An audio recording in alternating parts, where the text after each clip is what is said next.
Hallo en welkom by Farmspace. So met petrolpryse en dieselpryse wat opgaan, is dit amper goedkoper om 'n donkiekar te kry. Maar lekker waar het dalk die antwoord vir jou. Ons praat bietjie met Rian, hy vat ons vandag deur die 1.6 Style G. Interessante nuus vir jou op pad.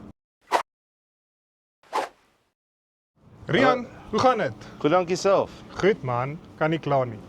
So Rian, vertel my bietjie, lekker waar, wat doen julle presies?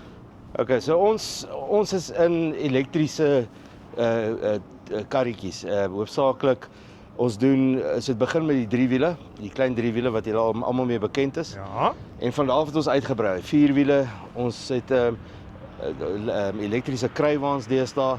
Ons doen nou ook die 1.6's soos hierdie. Dan het ons 2 weergawe, ons het die 1.6 wat die boer net op sy plaas kan gebruik en dan het ons ook die een wat jy wettiglik op die pad kan registreer. Hierdie EEC model wat hier langs my staan. Ja, ek sien die helmet nou daarso nou. Sê my gou, wat's die verskil? Hoe werk die een vir die boerdery en dan nou die een vir die pad? Okay, die een van die pad uiteraard moet hy voldoen aan Suid-Afrikaanse standaarde. So wat ons gedoen het, ons het die homologasie gedoen deur NCRS, om seker te maak dat hy wel voldoen aan al die standaarde wat ons land vereis. So, hulle het gekom, hulle het hom geïnspekteer en seker gemaak dat alles 100% reg is. En nadat hulle dit gedoen het, het hulle ons uitgereik 'n sertifikaat. En daardie sertifikaat dui aan dat hierdie een dan geskik is om op Suid-Afrikaanse paaie gebruik te word. So wat gebeur is, met die sertifikaat nou het ons gegaan en ons gaan nou na die lisensieringskantore toe, waar ons dan nou daai sertifikaat vat en ons koppel dit aan 'n WIN of 'n serialnommer op elke fiets. En dan kry ons sodoende 'n NATIS dokument, soos wat jy kry met enige voertuig. Hulle reik hulle vir jou NATIS dokument uit by die lisensiekantore gekoppel aan 'n spesifieke serialnommer. En dan daai NATIS dokument hou ons in ons besit en dan die oomblik as jy as die kliënt na ons toe kom en jy het een aangekoop, dan gebruik ons jou persoonlike dokumentasie, jou water en ligte, bewys van adres, jou ID en so aan.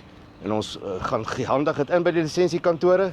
En dan registreer hulle hom wettiglik op jou naam en dan reik hulle ook vir jou lisensieskyfie uit, soos jy kan sien hierso op die fiets is. Okay, so Rian, jy sê hierdie moet nou volgens die ISO standaard wees vir die NATIS en homologering en al daai. Ja. Wat is anderste op hierdie een as op die een wat meer op die plaas gebou is, gefokus is as ek dit so kan stel? Die groot verskille kom maar basies in by jou hooflig. Ja. So hierdie een het 'n glas hooflig. Okay. Waar die ander een het 'n LED tipe plastiek hooflig. Okay. En dan is sy indicator, soos die Engelsman sê, lyk ook 'n klein bietjie anders. Sy skokbrekers is definitief anders. Jy sal sien hierdie is meer geskik vir die pad. So en dan natuurlik moet hy ook dan nou die lisensieskyfie moet aangebring word. Natuurlik. En dan sal jy ook sien die nommerplaat. Wait, hierdie enetjie actually 'n nommerplaat. Ja, so hy moet 'n nommerplaat ook op hê. So ek kan nog vir hom 'n lekker nommerplaat ook opsit om net bietjie seker te maak dat die polisieman my gaan uitlos as hy nou hierdie ouetjie op die pad sien en nie weet wat gaan aan nie. Nee, dis 100%, dit's korrek. 100. Vat ons bietjie deur die specs. Hoe vinnig kan hy ry? Wat is jou afstand? Jy sê battery aangedrewe, so ek hoef nie diesel in te gooi nie. 100%. So battery aangedrewe, jy verkieslik ons hou daarvan om vir mense te sê om hom oornag te laai. Okay. So alhoewel jy hom vir 8 ure kan laai, dan is hy vol.